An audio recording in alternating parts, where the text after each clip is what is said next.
I am Pat LaFrieda of Pat LaFrieda Meat Purveyors. We are in my facility in North Bergen, New Jersey.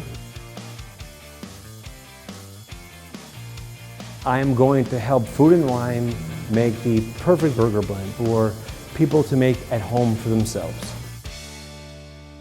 The ultimate Food and Wine burger has to be beefy, resilient, stay juicy, hold together on a grill.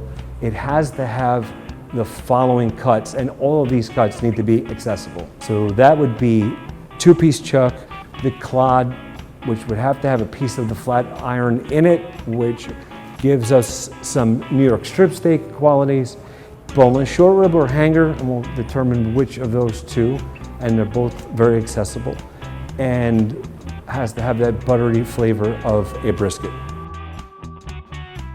When it comes to selecting cuts to make a blend that's universal, something that all of your guests are going to like and expect out of a great burger blend, we revert back to the original blend, which was my grandfather's, and that's two-piece chuck and boneless short rib. The key though is that we're using whole cuts, not using trimmings from those cuts, which would have a lot of sinew and connective tissue that have and offer really no flavor profile at all.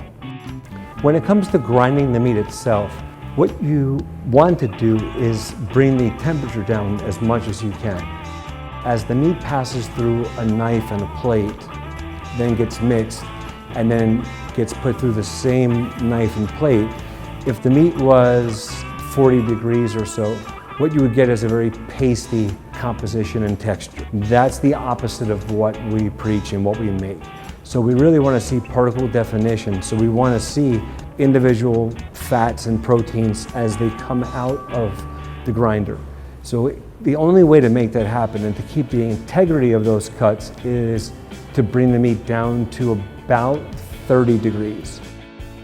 When it comes to cutting our meat for the grinder, what is ideal is to cut the longest strips possible that will fit into the grinder apparatus. So you're not going to damage your grinder attachment for the food processor or whatever grinder you're going to use at home. It will put a little bit more stress on it, but what comes out is a product that still has that integrity.